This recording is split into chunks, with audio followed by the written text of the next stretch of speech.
Mga katsararet, sagot po ito sa stress at anxiety. Staycation dito sa Magalang, Pampanga. Kasama ang aking former varsity player at si Mambang. Salamat po sa experience.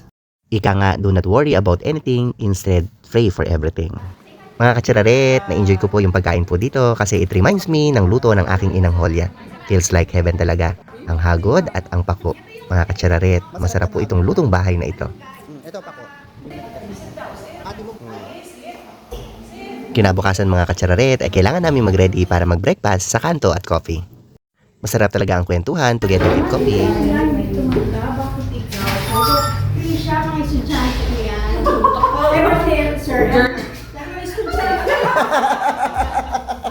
Burger to the max. Ano yun? Ay, gusto niya talaga yun. Sa menu talaga. Ano in order? Yung... Ay, sa BBB yan ah. Ano sabi mo? Big Burger? Ano sabi mo? Ay, Diyos ko. Mga katsararet, ang dami talagang pagpipilian na pagkain po dito. At ang mga pangalan, signature talaga. Tsararet! Buti na lang tawag sa amin yung Trish. Mga katsararet, basahin nyo na lang ang nakalagay sa menu kasi medyo censored. Tsararet! Ikaw talaga, Wilkie. Matapos mag-reminisce ng mga gay linggo, ay o-order na po kami mga katsararet.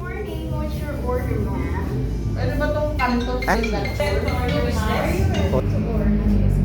Pwede mag-order ng isang Big Burger. Big Burger. Biscoff latte. Paniguradong masarap ang in-order mo, Ara. Try mo yung choco na batok. Batok na choco. Madami silang bestseller at lahat naman ay masasarap kaya in-order namin itong lahat. Tsararet! After ng konting kwentuhan, dumating na ang aming orders. Tapos may kutsara. Ang mag-iba. Mga katsararet, umorder po ako ng choco na batok at nag-iba po ang aking pagtingin sa maiitim na batok. Tsararet! Choco na choco to! Hands-on po sila dito sa kanila pong pagbabarista. Burger to the max. Okay. To the max. Picture. Ano naman ko may lalagyan ng cheese? Ano nga ba to? Ano to? Spaghetti bolognese. Oh, hindi. Tinignan ko. Sa sobrang ganda ng presentation, kailangang i-video ko muna kahit hindi sa akin yan, Trisha. Tsararet! Ito na ang sisig. At dahil nasa Pampanga tayo, kailangan nating itry ang sisig nila. May model tayo for today. Ano yan sa'yo? Kain. Huwag niyo mong gagayahin. Ate. Try mo. Ay, mauubos ni bakla. Wait lang, hindi na siya sa plato. I-try po ninyo ang kanilang mango sticky rice. Masarap po.